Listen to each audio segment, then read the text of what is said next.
Hi guys, my name is Tomas Jenneborg and I'm the CEO of Reactional Music. I'm going to talk about hit music in UA and I'm going to share a little bit of insights, of course, starting with the background of Reactional Music, but I'm going to share a little bit of insights of what we're doing and how to deal with hit music, the challenges with that in general. And then Jonas, my colleague over here, is going to help me with a live presentation. And then we're going to share some results and takeaways.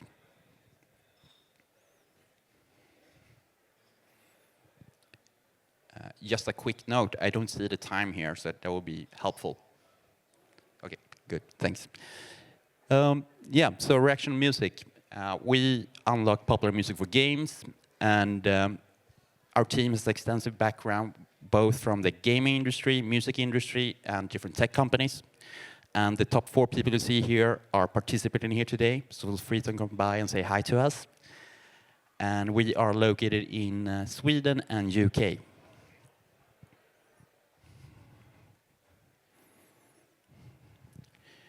So the opportunity here that we talk about, we treat music as a performance engine.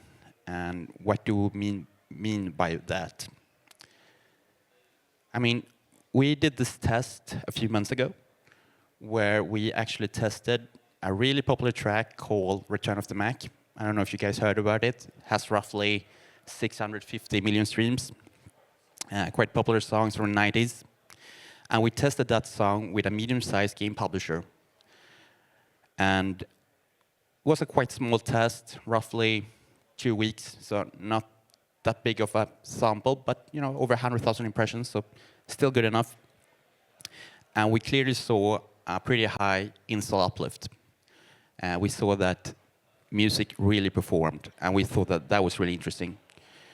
And then we looked at this on a macro level, where we all know that UA is a $30 billion market, and hit music has none of it, which is crazy to me, because you see hit music everywhere except in gaming, or in UA. You have some music in gaming, but not at all in UA. And we think that's really interesting, because we see a real opportunity here on a macro level, and we need to solve that on a micro level as well. So we try to understand why doesn't it work? Why hasn't anyone done this before?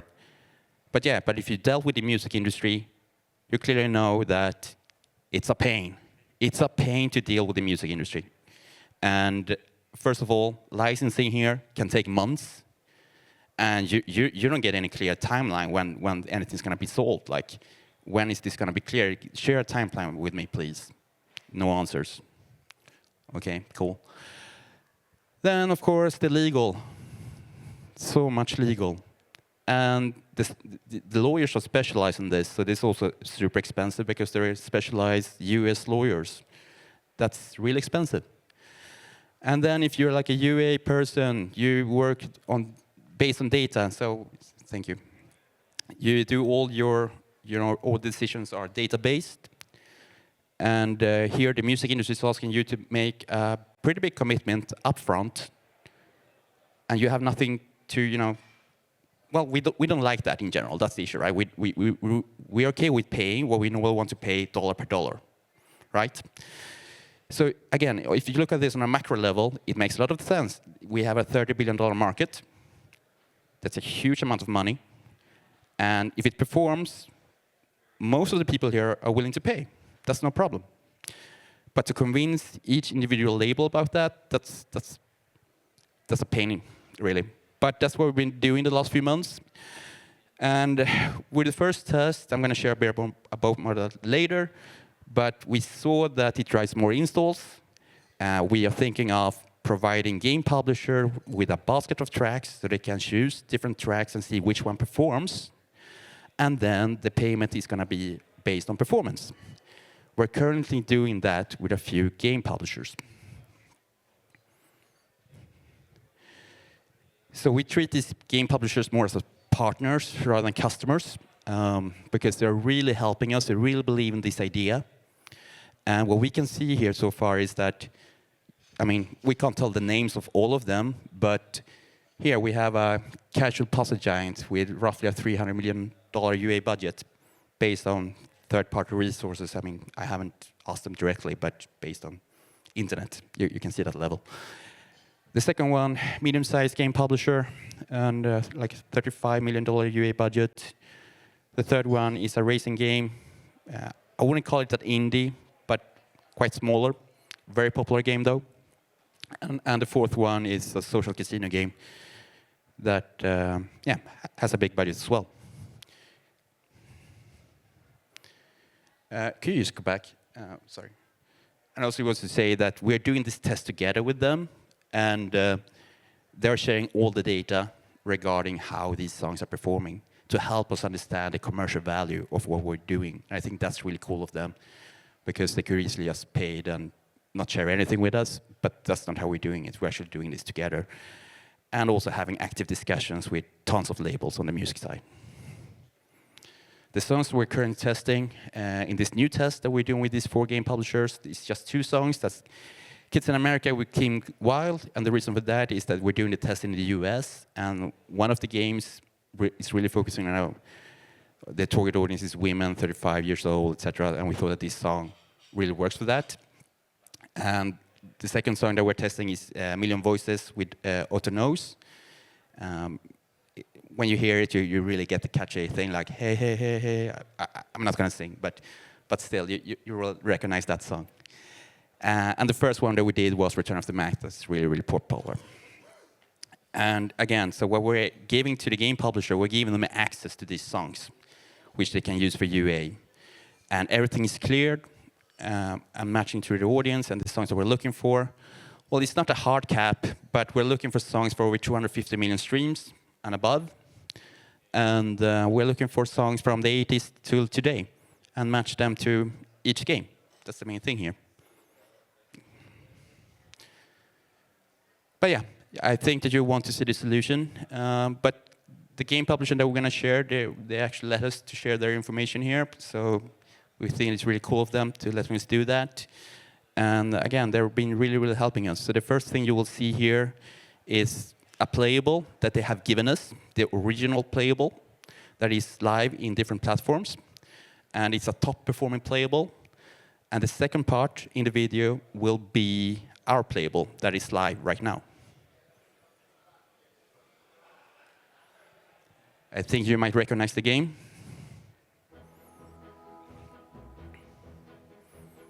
This is their original music.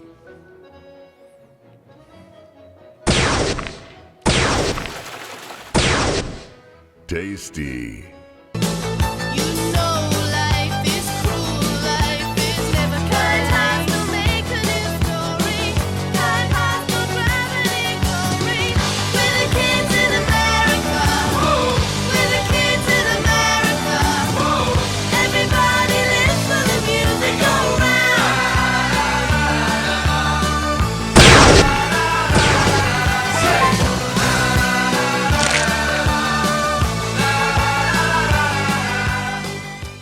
Before I leave over to Jonas here, as you saw,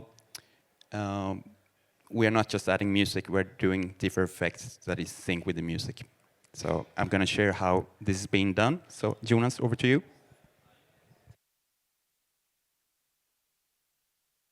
Hello everyone, hello, yes this works. Hi, I'm Jonas, I'm from Gothenburg, Sweden. I'm turning 40 in 5 weeks. And I'm going to show you a quick preview of our, for now, in-house solution or like internal solution. So this will be first showcasing what you just saw.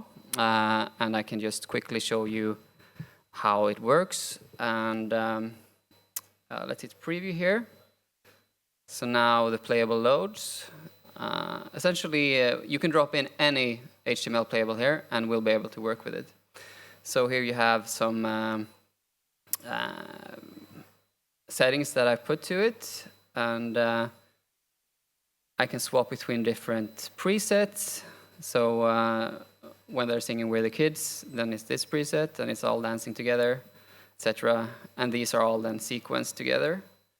And in order to affect something, we will pick like brightness in this palette, and then we can target a specific thing here, like the blue candy, and then you can preview it instantly But if you want to, you can then say, I want this to happen on every 4 beats instead. Or you could have it go like follow the vocal melody if you want, for instance. Yeah, there you have it. And let's pick a clean slate here with a different track. So again, we have the scene here, completely basic as it was. And then we can pick, say, scale, transform, target the logo. Let's pump that up every 4 beats. We can lower the volume a bit, I think. Could you kill the volume? Yeah, we don't need the music as such. And then this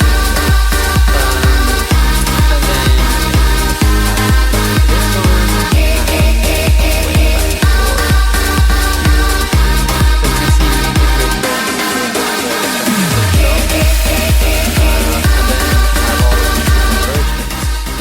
Several versions for the same song, and then we can batch export them all out to different ad networks and deliver like a big batch of files for the publisher to test.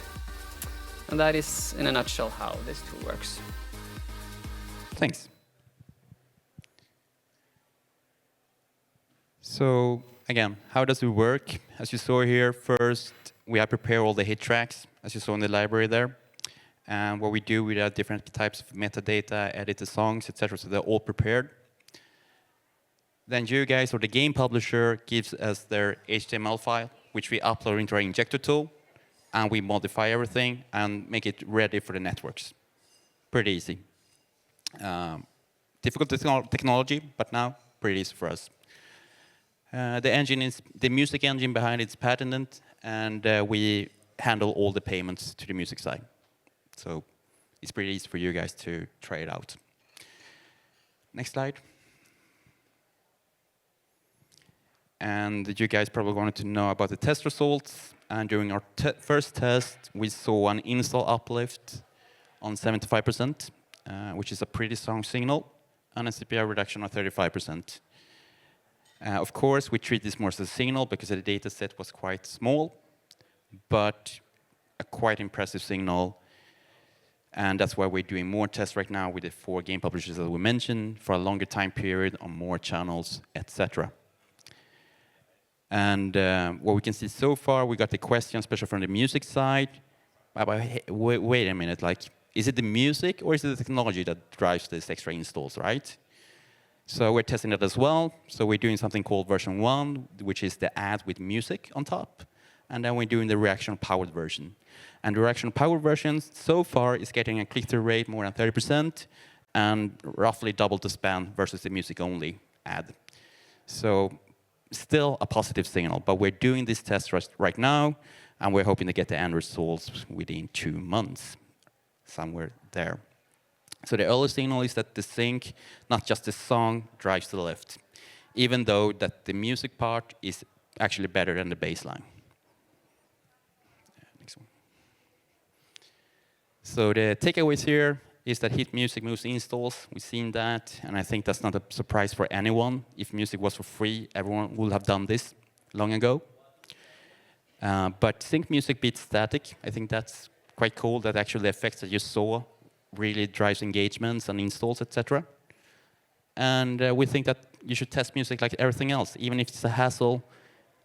There's some kind of economics behind this, and we can see that on macro level, and it makes sense on micro level as well. It's just a pain right now that we're trying to solve for you guys. Yeah, so thanks. That's it.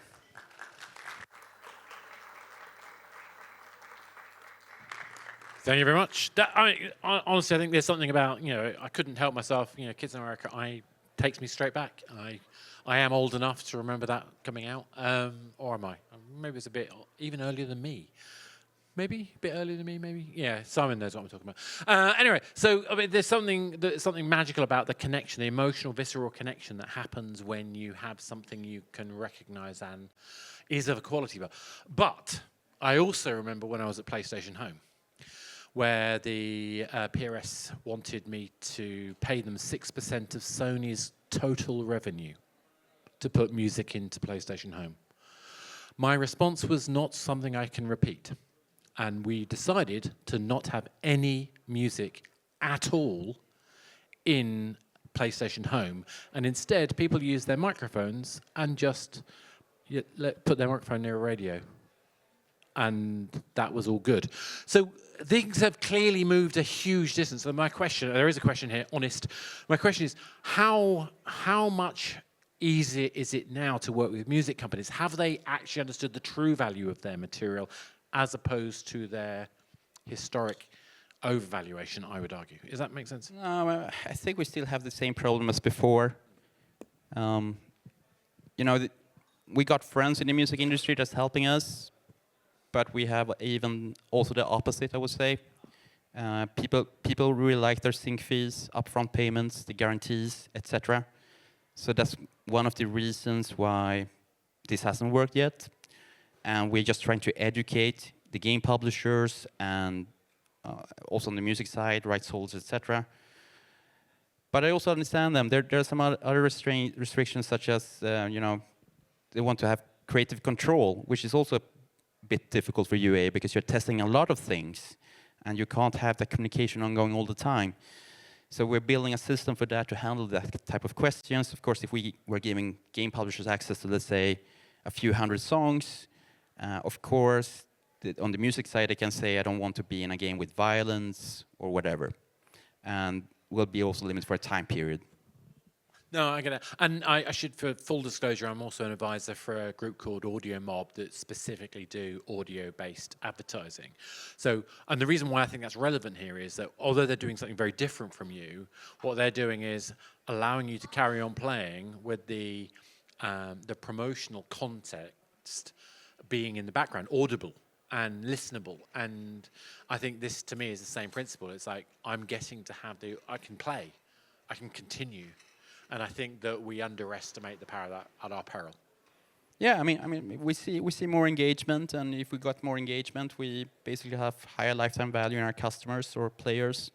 So, I mean, on a high level, this makes total sense. I think that everyone in the rooms agrees with that. Especially if music was free, everyone would have used it. Now we just have to teach people that this makes economic sense, and we know that it does. It makes economic sense on a macro level. But, on a master side, it could be 10 different stakeholders. On the publishing side, it might be 15 for a specific track. That can get quite messy pretty fast. It certainly can. It certainly can. So, on that note, I'm going to say thank you very much. Round of applause, please.